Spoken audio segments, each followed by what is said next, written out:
The power of pilgrimage, and it is time to rediscover what a beautiful world we are with corporate travel. Now, Jenna Waldman, who was in Spain with Father Grayson and Father Jacob a couple weeks ago, now Rome with Teresa Tomeo, Deacon Dom, and, of course, their chaplain, Father Frankie Cicero. And so I'd like to welcome the gang in here. Good morning, one and all. And we've got Teresa and Father Frankie. Is that right? Yes, we're here. We're both here. God bless you. How are you? Hello. Good. Thank you for coming on and joining us today. Yeah, we are outside St. Paul, outside the walls in Roma. Ooh, and we arrived, the group arrived this morning, and we just finished the tour. And so we're just sitting, waiting to talk to you fine people, and we're outside. It's really crowded today, guys. When we were here 2 weeks ago with Wine and Shine, it wasn't crowded at all, but it's pretty crowded. Beautiful day in Rome, about 74 degrees. That's awesome. And you're kind of in the opening hours of the Celebrating Marriage with the Saints of Umbrian pilgrimage. So, Teresa and Father Frankie, what's going on for the days ahead here as we look forward? Well, it's really exciting because today's kind of low-key. We have this one tour, and then tomorrow we have a tour of St. Peter's Basilica. And then in the afternoon, we have the other major basilicas, St. Mary Major, St. John Lateran. So after hitting St. Paul today, we'll have hit all the major basilicas by the time we leave Rome. But then on Saturday, we have a private tour of the Sistine Chapel, which is really exciting. You have to get up at the crack of dawn, but a private tour of the Sistine Chapel. And I know Father Frankie is excited because he's never been to Rome. It's your first time. This is my first time actually in Rome. Completely. I mean, I've passed through, but never been able to have the opportunity to pray, to see, to encounter the beauty and the goodness of God in this amazing city. Oh, it is. That's great. Hey, if you're in St. Paul outside the walls, how many, do they have the current Pope up on the wall around the top, or do they just, is Pope Francis our last one that's up there?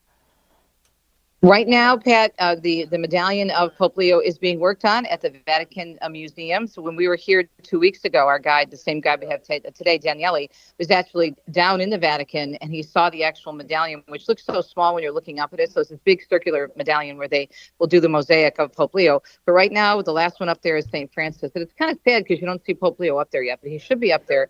They're thinking it will be finished hopefully before the end of the Jubilee year. Okay. And Father Frankie Cicero, as a priest in the Diocese of Phoenix, you mentioned it's your first time in Rome. What is that like, especially standing beside Teresa and Deacon Dom, who kind of know the area a little bit, you know? To be honest, it's an absolute blessing, and I'm in awe. I mean, there's so much. The history of our faith, which has which has bled and died and rejoiced and lived in the midst of all these walls, these streets, and being able to be present, to walk the same steps, to celebrate Mass at some of the same altars, to be able to allow the Lord to do what he did in them. I pray to also do with me and within this pilgrimage. I mean, that's the gift of realizing that the graces that were released in the times past are also so present in this moment now for me and all the pilgrims. And so my heart just rejoices. I'm super excited. The Father has blessings that I don't even know yet that he's going to pour out upon us, but he's just that good. And so my heart just rejoices. Oh, that's so exciting. I was only in Rome once, and I loved it. So I do have a question about day 7. I've been looking at your tour, and you mentioned, is it Perugia? Am I saying that right? Perugia. Yeah. I never hear of people going there, Teresa. So can you tell us about that? Yeah, it's a beautiful town. It's an ancient city, and one of the most famous sites that they have in Perugia, Pat, is the Church of San Lorenzo, which tradition says is Mary's betrothal ring. And it's actually based on a painting that was originally in the church, but is now in France, and they have a copy of it. But there are several different stories about it. We're not sure if it's the actual ring. And actually, when you go to the chapel, there is an explanation that the church says that, it's fine to pray here and bless couples, but they don't really have any definitive information. It's actually her ring. It is exposed in July and September, but we're going to be having Mass there in Perugia. In the upper town, the historic center, which is just stunning. It's actually a very pretty town, but busy because it has a college there. And so we'll have Mass. We'll have blessings for the couples. Father will bless us. They have a copy of the one that is behind. They have it actually under lock and key, but there's a copy that's in a reliquary that you can see and you can learn a little bit more about when you go there. But Perugia, the town itself, is gorgeous. And in addition to very holy things, anybody who likes chocolate loves Perugia. because it's famous for its Paraguina chocolates, the Baci of Paraguina. And we're actually doing a chocolate factory tour after Mass. After we have the blessing for the couples, we're going to go down and get some chocolate. So it's going to be a fun day. That sounds amazing. Yeah. Amazing. So is this Yeah. really close to like Assisi and Greccio? Yes. Well, Greccio is actually in Lazio, which is about an hour north of Rome. So that's still in the Lazio region. But Perugia is only about 20 minutes. I'd say about a half hour from Assisi. Perugia is in Assisi.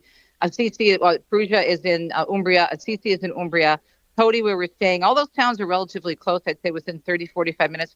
And we live very close to both Perugia and Assisi. So after Perugia, they're coming to our home. One group is coming to our home one night for a reception, and the next night they'll be coming to us again. So it will be based in Umbria the whole time after our time in Rome, and Perugia is going to be a special top. As you said, Pat, a lot of people don't go there, which is a shame. No. Because it's so historic, and San Lorenzo is an amazing church. In addition to the ring, there's so much more else to see. So you got the Saints of Umbria, and you're celebrating marriage, and what a great opportunity for couples, especially to kind of come together with this annual event that you do, this annual pilgrimage. So this has got to be a real joy for you and your husband Dom. Yeah, Dom's over here. I don't know if he wants to say anything. You want to talk about it at all, honey? I'm going to hand the phone to my husband because we don't usually hear the voice of my wonderful husband, Deacon Dom. No, we don't. Yes.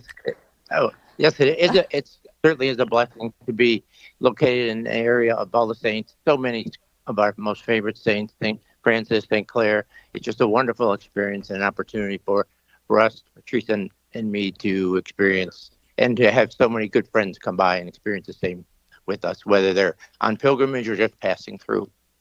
Beautiful. The voice of wisdom, my husband, Deacon Dominic. Yeah. That's right. Do you find that Assisi is busier now because of St. Carlo?